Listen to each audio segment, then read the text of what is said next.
Assalamualaikum warahmatullahi wabarakatuh. Saya Ning Widya Astuti, NIM 7311419213, akan menjelaskan tentang analisis kebangkrutan PT Semen Indonesia.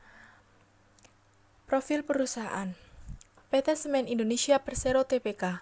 Sebelumnya bernama PT Semen Gresik Persero Tbk, diresmikan di Gresik pada tanggal 7 Agustus 1957, merupakan perusahaan BUMN persemenan yang menjadi penopang pembangunan nasional sejak masa kemerdekaan hingga saat ini.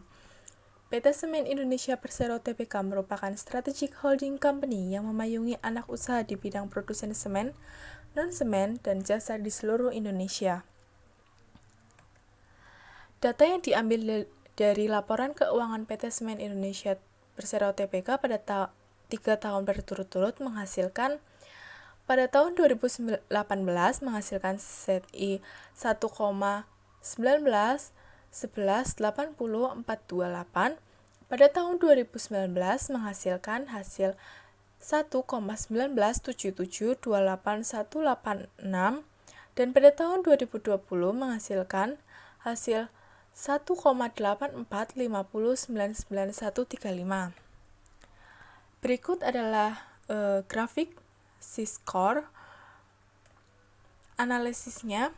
Berdasarkan hitungan koefisien C-score untuk perusahaan PT Semen Tbk, dapat diketahui bahwa pada tahun 2018 kondisi keuangan perusahaan tersebut berada pada kategori gray area, atau mungkin kemungkinan bangkrut atau tidak bangkrut dengan C-score 1,19, dan pada tahun 2019 kondisi keuangan perusahaan pada angka yang sama, dan pada tahun 2020 mengalami kenaikan 1,8.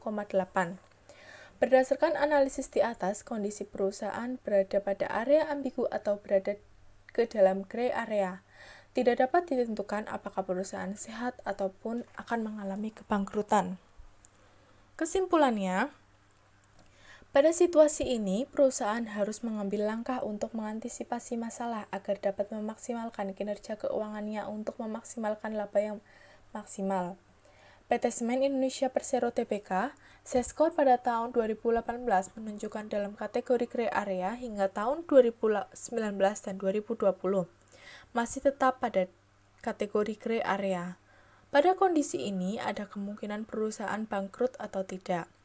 Bagaimana pihak manajemen perusahaan dapat segera mengambil tindakan untuk segera mengatasi masalah yang dihadapi?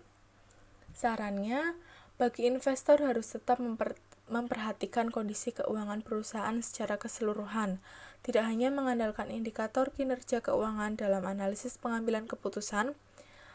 Bagi pihak perusahaan harus memperhatikan besarnya rasio, baik rasio modal kerja, rasio laba ditahan, rasio EBIT, rasio nilai pasar modal, dan rasio penjualan.